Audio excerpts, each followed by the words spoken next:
ಅಭಿವೃದ್ಧಿ ಮೂಲಕವೇ ವಿರೋಧಿಗಳಿಗೆ ಉತ್ತರ. ಶಾಸಕ ಕೆಎಚ್ ಪುಟ್ಟಸ್ವಾಮಿಗೌಡ.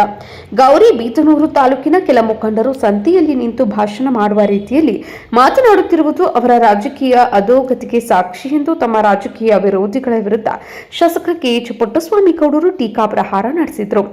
ಅವರು ತಾಲೂಕಿನ ಬಸವಾಪುರದ ಬಿಎಚ್ ರಸ್ತೆಯಿಂದ ಮಿಂಡಿನಹಳ್ಳಿ ಗ್ರಾಮಕ್ಕೆ ಸುಮಾರು 1,80,00,000 ರೂಪಾಯಿಗಳ ವೆಚ್ಚದಲ್ಲಿ ಸಂಪರ್ಕ ಕಲ್ಪಿಸುವ ರಸ್ತೆಯ ಅಭಿವೃದ್ಧಿ ಹಾಗೂ ಸೇತುವೆ ನಿರ್ಮಾಣ ಕಾಮಗಾರಿಗೆ ಶಂಕುಸ್ಥಾಪನೆ ನೆರವೇರಿಸಿ ಮಾತನಾಡಿದ ಅವರು, 5 ಸಾರಿ ಶಾಸಕರಾಗಿ ಮಂತ್ರಿಗಳಾಗಿದ್ದ ಇವರು ಒಂದು ಸೋಲನ ಅರಗಿಸಿಕೊಳ್ಳಲಾಗದೆ ಅಸಹನೆಯಿಂದ ತಾಲೂಕಿನ ಅಭಿವೃದ್ಧಿ ಕೆಲಸಗಳಿಗೆ ಅಡ್ಡಿಪಡಿಸುತ್ತಿರುವುದು, ಪ್ರಾಮಾಣಿಕವಾಗಿ ಕರ್ತವ್ಯ ನಿರ್ವಹಿಸುತ್ತಿರುವ ಕಾನೂನುಬದ್ಧ ಸುವ್ಯವಸ್ಥೆಗೆ ಭಂಗ ಬಾರದ ರೀತಿಯಲ್ಲಿ ಕೆಲಸ ಮಾಡುತ್ತಿರುವ ಪೊಲೀಸ್ ಅಧಿಕಾರಿಗಳನ್ನು ಸಾರ್ವಜನಿಕವಾಗಿ ಕೆಳಮಟ್ಟದ ಭಾಷೆಯಲ್ಲಿ ನಿಂದಿಸುವುದು, ಅವರ ಹಿಂಬಾಲಕರ ಮೂಲಕ ಮಾತಿನ ದಾಳಿ ನಡೆಸುವುದು ಅವರ ಘನತೆಗೆ ಗೌರವ ತರುವುದಿಲ್ಲ ಎಂದ ಶಾಸಕರು, ನನ್ನ ರಾಜಕೀಯ ವಿರೋಧಿಗಳಿಗೆ ಅಭಿವೃದ್ಧಿ ಕೆಲಸಗಳ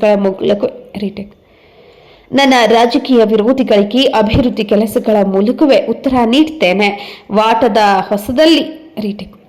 ವಾಟದ ಹೊಸಹಳ್ಳಿ ಕುಡಿಯುವ ನೀರಿನ ಯೋಜನೆಗೆ ಅಮಾಯಕ ಜನರನ್ನ ಎತ್ತಿಕಟ್ಟುತ್ತಾ ವಾಟದ ಹೊಸಹಳ್ಳಿ ಕೆರೆಗೆ ಎತ್ತಿನ ಹೊಳೆ ನೀರೇ ಬರುವುದಿಲ್ಲ ಎಂದು ಸುಳ್ಳು ಹೇಳುವ ಮೂಲಕ ಜನರನ್ನ ದಿಕ್ಕು ತಪ್ಪಿಸುವ ಕೆಲಸ ಮಾಡುತ್ತಿರುವ ಇವರು, ವಾಟದ ಹೊಸಹಳ್ಳಿ ಕೆರೆಗೆ ಎತ್ತಿನ ಹೊಳೆ ನೀರು ಬಂದರೆ ಇವರುಗಳು ತಮ್ಮ ರಾಜಕೀಯ ನಿವೃತ್ತಿ ತೆಗೆದುಕೊಳ್ತಾರಾ ಎಂದು ಪ್ರಶ್ನೆ ಕೇಳುವ ಮೂಲಕ ಶಾಸಕ ಕೆಎಚ್ ಪುಟ್ಟಸ್ವಾಮಿಗೌಡರು ಸವಾಲು ಹಾಕಿದರು.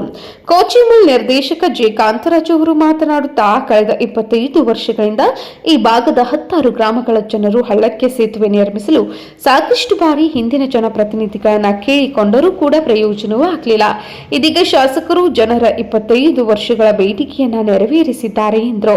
ಸಮಾರಂಭದಲ್ಲಿ ಡಿಸಿಸಿ ಬ್ಯಾಂಕ್ ನಿರ್ದೇಶಕ ವೆಂಕಟರಾಮರೆಡ್ಡಿ, ಗ್ರಾಮ ಪಂಚಾಯಿತಿ ಅಧ್ಯಕ್ಷೆ ಸುಮಾ, ವೀರಶೈವ ಮಹಾಸಭಾ ಅಧ್ಯಕ್ಷ ಮಹೇಂದ್ರ ವೀರಭದ್ರರೆಡ್ಡಿ, ನರಸಿಂಹಮೂರ್ತಿ, ಜಾಮೀನ್ ರಾಜ, ಲಕ್ಷ್ಮಣ್ ರಾವ್, ಯತೀಶ್ ತಳಿದಾಳು, ಚಿಕ್ಕಣ್ಣ, ಬಿವಿ ಗೋಪಿನಾಥ್, ಮಂಜುನಾಥ್, ವಿಶ್ವನಾಥ್, ಅಬ್ದುಲ್ಲಾ, ರಾಜಣ್ಣ ಹಾಗೂ ಇನ್ನಿತರರು ಭಾಗವಹಿಸಿದ್ದರು.